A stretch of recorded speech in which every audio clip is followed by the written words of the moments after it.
দুনিয়া হতে পর্দা আমার নবী যেই সময়ে দুনিয়া হতে পর্দা যত সৃষ্টি খোদার কেঁদে যারে যারে নবীর বিরহ ব্যথায় শোকের ছায়া বয়ে যায়, শোকের ছায়া বয়ে যায়। খোদার আরশ পাকে আরশের খুঁটি কাঁপে, খোদার আরশ পাকে আরশের খুঁটি কাঁপে। ফারিস্তাদের মাতন দেখে আজরাইল কাঁদে সেই সময় শোকের ছায়া বয়ে যায়, শোকের ছায়া বয়ে যায়। বিশ্বনবী যখন মৃত্যু শয্যায় সজ্জিত ছিলেন, আজরাইল এসে যখন বিশ্বনবীর বুকের উপরে হাতটা রাখলেন, বিশ্বনবী অঝর নয়নে কাঁদছে। তখন আজরাইল জিজ্ঞাসা করলেন, হে দয়ার রাসূল, তুমি এমন করে কাঁদছো কেন? তখন আল্লাহ পাক বললেন, জিবরিল আমিন তুমি আমার বন্ধুকে আজরাইলকে বললেন যে আজরাইল তুমি আমার বন্ধুকে বেশি কষ্ট দিও না, আমার বন্ধু কষ্ট পাবে না, আমি নিজে কষ্ট পাই। তখন আল্লাহ রাসূল দোজাহানের বাদশা কি বলেছিলেন সেই সম্পর্কে শায়র লিখছে, শুনুন। আজরাইল আজরাইল হাত রাখে নবীর বুকে,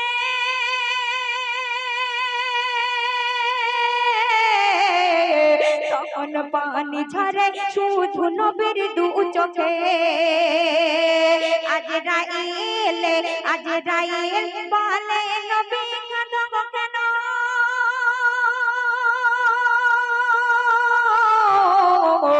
আল্লাহ বলে মোর হাবিব ব্যথা পায় না যেন।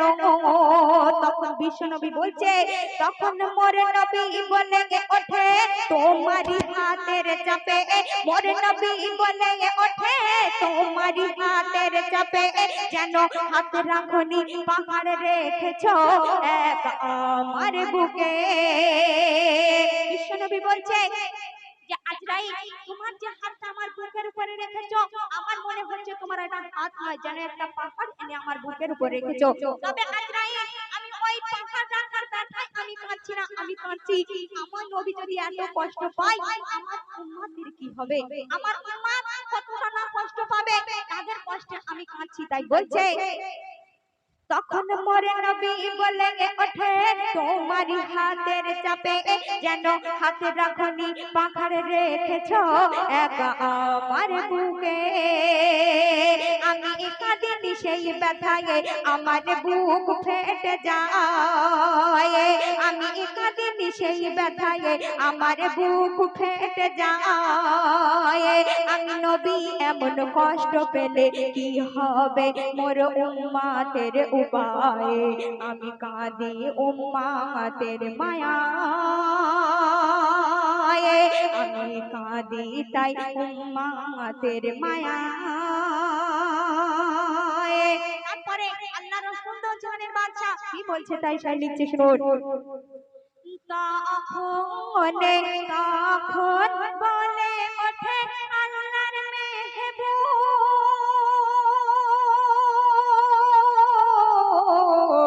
তুমি কবজ করবে মোর উম্মতের যত রূহ, সবার ব্যথা বিশ্বনবী বলছে সবার ব্যথা এক জায়গায় করে না, যত কষ্ট আমার বুকে উজাড় করে দাও। মোর উম্মতের মরার সময়ে কেউ এক বিন্দু ব্যথা না পায়, মোর উম্মতের মরার সময়ে কেউ এক বিন্দু না ব্যথা পায়। এই কথা শুনে নবীর কদমে আজরাইল চুমা খায়। আজরাইল বলছে আজরাইল কেঁদে কয়ে কত দয়া মায়া তোমায়, আজরাইল কেঁদে কয়ে কত দয়া মায়া তোমায়। আজরাইল বিশ্বনবীকে বলছে নিয়ে যাব তোমায় যত্ন করে, নিয়ে যাব তোরে অতি যত্ন করে, যেমন নতুন বরকে সাজায় শোকের ছায়া বয়ে যায়, শোকের ছায়া বয়ে যায়। আমাদের পৃথিবীতে একটি কথা আছে যে কারোর বাড়িতে যদি মানুষ ইন্তেকাল করে, মরে যায়, তাদের বাড়ি 3 দিন চুলো জ্বলে না কেন? 3 দিন উনান জ্বালাতে নেই কেন? এই কথাটা তো আমরা অনেকেই জানি, কেন জ্বালাতে নেই এই প্রশ্নটা কি আমরা জানি? কেউ জানি কি? তাই ছন্দের ভাষায় কবি লিখছে,